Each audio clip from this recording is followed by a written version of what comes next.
Hi, I'm Morgan Hines in the PhocusWire studio, and I'm here today with Konrad Walashevsky from At Hotel and David Armstrong from Hotel Pirates. Thank you so much for being here.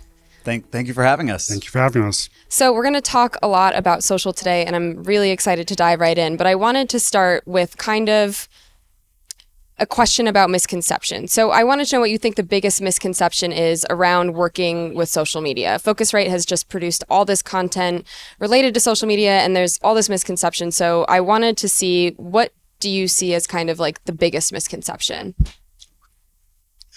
I think the biggest one is that most, especially travel brands, are seeing social media as a category of the internet still, when it's increasingly becoming the way millennials and Gen Z access the internet altogether. So you know, even Google admits now that most millennials and Gen Z search on Instagram and TikTok before going to Google search for just about everything. And you know, I think it really has become the new search engine. People want to see videos, people want to see social proof, and I think that's the biggest one. And to add to that, I think the comparison to traditional search and paid search and the immediate ROI, return on invest, that's a mistake that many brands do, comparing the performance of social media with. Yeah, that's so interesting. So I've written a little bit about the return on investment from social, and it's been a while, but I'm curious to know a little bit more about how you both measure that when it comes to social campaigns. Yeah, it's over time, actually. So you measure some KPIs immediately, like engagement, clicks, traffic, things like this, shares, all these things. But when it comes to measuring revenue or conversion, that takes a bit more time. It's not so comparable with traditional ways of performance marketing. It's actually not really performance marketing that you do on social. You have to have a more hybrid mindset of it. Yeah, and our big strategy is building an organic audience. And so we're not paying for every impression and every click. That does get really hard to make the conversion work. But when we get a new follower who's interested in a destination, and our strategy has been to have the leading account for every major destination in the world, people engage with us, and then they see us organically 10 times a day sometimes over the entire life cycle of planning their trip. And what we found is that they usually, when they find us on social, they're not in the moment to book a trip, but they check us out because they see the claims, how we have hotel deals in the market, and so they'll click on it, check it out, and on average they book 9 days later. Wow! But if we had to pay for every single impression, that would get really hard. But the fact that we've built the organic audience allows them to. We do measure the ROI. It just doesn't come instantly like it might with some lower consideration purchases. So we're talking about organic growth on social, and both of you have obviously fostered a really large, impressive following, and you've grown your companies alongside that. Can you talk a little bit about that growth and where you see it going in the next half decade or so? Well, half decade is quite a long time in this industry, or also in terms of social. Who knows what other platforms will evolve soon? So. But it's still growing. So it's become harder than it was 10 years ago on Facebook, for example. Yeah. It's a different game on every platform. So Instagram works differently, TikTok works differently. So you have to really understand how to play each platform in the right way and for which purpose. So is it for generating traffic or leads, or is it for brand building? Is it for engagement? So it's different. I see the growth. It hasn't stopped, essentially. If you really dedicate to the channel and understand how to play it, it keeps growing. Yeah, so on Instagram, which we have found to be the most powerful marketing channel right now for travel marketing, we have 80 million followers. That's growing organically by over 2 million followers every month. Wow. And I think more importantly, our content gets over 4 billion organic views every single month. And the way that we have grown and the way that we plan on continuing to grow is we've really invested in data and tools and technology to be able to identify trends early, deconstruct the algorithms, understand how search behavior and search rankings work in social. So really having an advantage that we think is extremely hard to replicate. And then we leverage that to just create such a high volume of social first video content for the most part. And it is, we create over 1,000 pieces of content per day. And so for us, when we combine the volume of the right kind of content with the data of what we know is working at the time, it just creates a flywheel. And, every month we see, no matter what happens with the algorithm, every month we can adapt and we grow at a faster rate than the month before. Yeah, so I want to go back to the algorithm, but I also want to touch a little bit on something that you mentioned. Yeah. So I'm curious to know how you are both managing kind of which platforms you're using and whether to invest in an emerging platform. And because, obviously Instagram, it seems like, has had such staying power, but there are a lot of other platforms that have grown really rapidly, that seem to have grown really fast, maybe to the general consumer or to the general company. But there are also some that don't have as much staying power. Like, I am maybe wrong in saying this, but I've been on a number of platforms, and like Lemonade, for example, I don't see taking off the same way that TikTok has. So I'm curious to know how you navigate that and decide how to invest your resources. Well, they all have different dynamics and mechanics, how they work. So some are a bit similar, but some are very different. So you could also argue, is Snapchat a social channel? Yeah. Is kind of, but it's more a one-to-one communication and not a one-to-many. Right. So that sets us apart. And the algorithms are different. The way you engage and the kind of content that people expect to see on TikTok is somewhat a bit different to Instagram and a lot different to Facebook, I would say. So essentially, you're also talking to different demographics per se on each of those channels, because you will have a slightly older demographic on Facebook than on Instagram, and on Instagram than on TikTok, of course. So that is kind of the thing you have to consider, and that's where you also allocate your budgets to, but also define for which purpose. As I said before, for some campaigns you may want to focus on engagement, so people share a lot or interact a lot with your content, and not so much on lead generation, or you want lead generation, so you tweak it. Yeah. Yeah, the only thing I would add to that, I completely agree, is, for us, it's always just a blend of curiosity and data. Okay. So to you saying, how do you decide what platforms to go on? If a new platform comes out, we immediately jump in, and we're just curious students of what's happening. And what we've found is there's been a lot of things have had a little moment of attention and then phased out. So we don't overinvest until the data shows that it's working. But the reason it's taking off is because it's tapping into something that people are desiring, and it's usually a reaction to what they have on the existing, whether it's Instagram or TikTok or Facebook. Yeah. And so we try to understand what that is. And then we often bring that to the stuff we do on Instagram or on TikTok, because and you see this probably most visibly with the things that are happening on TikTok influence how Instagram influences a product. And so, we immediately jump in. Anything that happens, we don't judge what's happening. We just try to understand it. And then we make sure that we don't overinvest. We want to be early. We want to have the accounts. We want to have the audience growing. We want to be there first. But we don't overinvest until we see the payoff. And like TikTok's a perfect example of that, where we see a lot of growth, a lot of reach, a lot of engagement on TikTok. Right. But when it comes to travel, that's such a high consideration purchase, it's not translating. And Instagram really translates. Yeah. So we're still very active. We manage over 100 TikTok accounts. We have millions of followers, but we're doing it so that we're staying really close to what's happening with their search and discovery features, what's happening with their social commerce features, all of those things that they're doing a really great job of. But right now it's only impacting, smaller impulse purchases. Yeah.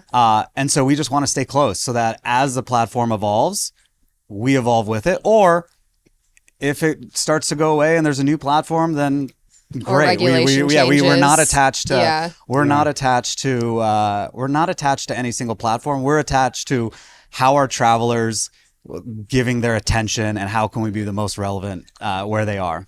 And to add to that, working with social channels is also taking risk kind of every time. It's not a proven it's not like Google search. Yeah. You know what you get. You put money in, you know what you get. If you figure it out in a smart way, you can earn from it. If you don't, then you lose money. And going into social it's a trial and error a lot.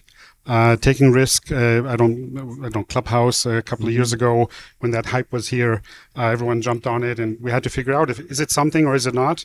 So you invest resource, time, and then you figure out it's nothing, and it's the hype is over. Then you move out again. Let's be honest. Anyone in consumer travel cannot compete with Booking and Expedia on Google Ads. Yeah. It's just not going to happen. But what they can compete on is being first to these platforms, experimenting these platforms. A lot of large incumbents won't realize what's happening on these new platforms, and then they'll take so much time to allocate a team to start creating a strategy, and often will miss that wave. And like if you've seen with organic social, still have not caught up. All the incumbents are way behind what's happening on social. And when you see the things, that At Hotel's doing or Holiday Pirates is doing, like, it's clear that this is where the tide is shifting. There is a massive tide for Google paid spend. Obviously, that is very established, but the two leaders have dominated that. So I think for all travel startups or anyone that's not those two, you need to go where you can compete. And organic social, I think, is the only real opportunity there. Social is our home turf and our superpower. So that's in our DNA, and it's not in others. Yeah. So with all that in mind, what are some of the platforms that are newer that you're playing around on right now? Are there any that maybe a lot of people haven't heard of or don't know to invest the time in yet? Well, I can't think of any real new one that is of interest currently. I mean, we looked into many things recently, the last couple of years, like Twitch and these things, to figure out is it something or not. And Clubhouse, currently there's nothing really in sight. At least I can't see anything. So we're actually set with the three big ones: Facebook, Instagram, and TikTok. Trying to do a bit more of YouTube. Again, we stopped that in the pandemic, and want to pick it up again, and that's about it. Yeah, over the past couple of years, there have been several new apps that have mostly faded away, and I think it's all the attention has really shifted back to the three big ones: Instagram, TikTok, and YouTube, and Facebook still. And I think what's interesting is they all work. You just have to have the right strategy on either one. And there's a lot of companies that are making great traction with Pinterest, with travel. I think the more important thing is to focus on what are those platforms, where are they shifting their attention. I think the best way a company can adapt is just to try to give those platforms what they want. And for example, on YouTube, obviously there's a huge push towards YouTube Shorts. Instagram is obviously trying to do more and more TikTok-like experiences. Right. TikTok is continuing to move into more search and discovery, more commerce, and really leading in the kind of the social commerce aspect. So I think it's more about, at this moment, this could change tomorrow, but at this moment is what are the big ones, where are they shifting their product roadmap as opposed to a new product. So when you're thinking about how to give these platforms what they want in order to optimize what you're doing and to receive the results you're looking for, how do you navigate like a changing algorithm? Because that seems to be, when I create content, which is obviously not at the scale that you are all doing, I sometimes feel like I don't know what's going to hit at all. Oh, we love changes in the algorithm because that creates new opportunity. Okay. And so this answer won't be very scalable to, I think, people watching, but we have built so much data that has indexed basically all the world's social media travel content. And so we see in real time exactly what shifts to the algorithm, because the attention's not going away unless the platform's on decline. But on TikTok and Instagram, that's not a problem. And so it's shifting between types of content, types of accounts. And we see on a real-time basis to the hour when those shifts happen. Okay. And we just embrace them and we go so fast. It's our internal rule of give Zuck what he wants. If they're shifting how they're doing things, we shift faster and harder than anyone can. And if you don't have those tools and technology, I think it is just about paying close attention to what is Instagram saying publicly? And when you see things start showing up on your For You feed, try to understand why. Yeah. And the advantages of having teams that are really dedicated looking at these things and figuring out what's happening, you also sometimes figure out some hacks that hack the algorithm, because you have people that are doing nothing else the whole day long to figure those things out. So that's kind of fun. Yeah. And I would not read these like articles that come out that says, how to adapt to the algorithm, because usually a week after that's posted, it's completely irrelevant. And we see a lot of content that's talking about things that were true 6 months ago that are not true. You just have to be, to your point, you have to have people obsessed in the platform, using the platform and deconstructing it. So very online. Got it. So one thing that shifting gears a little bit, that I also wanted to chat about was, there's been some discussion about kind of burnout around like seeing an image of perfection projected by either influencers or companies or things like that. How do you respond to criticisms about kind of this appearance of perfection, maybe around like a destination you're marketing or a hotel or something like that? Like, how do you make sure that you're showing something authentically so that the consumer feels like what they see is the reality when they arrive with that experience? That was long-winded. Yeah. So I think it's about having a good mix of content, like authentic content, also video content, not necessarily only photo content, more and more video content, which gives a better picture and of the reality, with people in front also. And I think it's a mix of that. And, people following our accounts, they see this content constantly, and they actually trust us for what we put out there, that it's not like super filtered and whatever. And if it were, we would be in trouble actually and get a lot of bad comments. Yeah. And the audience holds you honest for that, for sure. When people have really large audiences, like both of us do, like we obviously have a responsibility to promote good travel. But it's also, the data shows it as well, where people do not engage with that perfect, picturesque, flowing red dress and the top of a sunset. It's crickets on the engagement compared to a first person point of view. People want someone to hold a phone up and talk to the phone. They don't want perfection. And you're seeing that increasing with each generation as well. And if you even look at the video content from a millennial to a Gen Z, a millennial will take a more authentic video, but will stop talking while they do it. They want it to still be a little bit edited and curated. A Gen Z will keep having the conversation that they're having with their friend while videoing and post it without caring what is being said, because it's just an increasing move to authenticity. And so I think not only is there a responsibility there, but it's also, it just doesn't work if you do that. So you won't get the reach, you won't get the engagement, and then to your point, people won't trust you for future content. Got it. That makes a lot of sense. So as we start to wind down here, I was curious if you knew then what you knew now, that kind of thing. When you started building on social, what would you tell yourself, when everything kicked off? Oh, wow.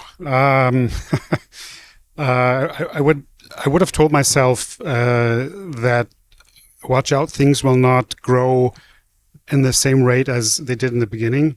So essentially, we grew with Facebook in the early days from 2013 on.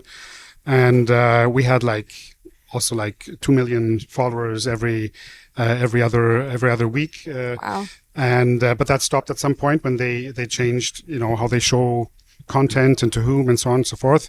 And you had to invest even more in growing. So it was quite easy early in the days to grow followers, and it became more and more difficult. So you had to be more in the details and understand better what's going on. In the beginning, it just worked somehow. Yeah. For me, I went into it knowing that customer acquisition was the hardest part of consumer travel. And so I tapped into this. Social media is the new SEO. And, we created so many accounts, so much content, so much data. And I thought I was being extremely bold and going all in on that one thesis.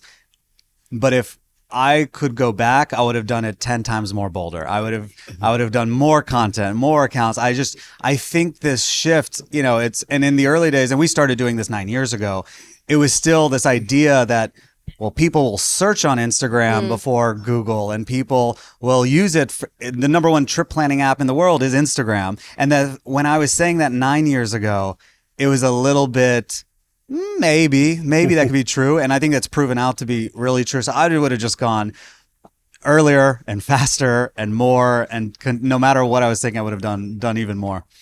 Well, that's all very good insight. Thank you both so much. I'm looking forward to continuing to follow you. So amazing. Please do Thank so. you so enjoy much. the conference. Thank you.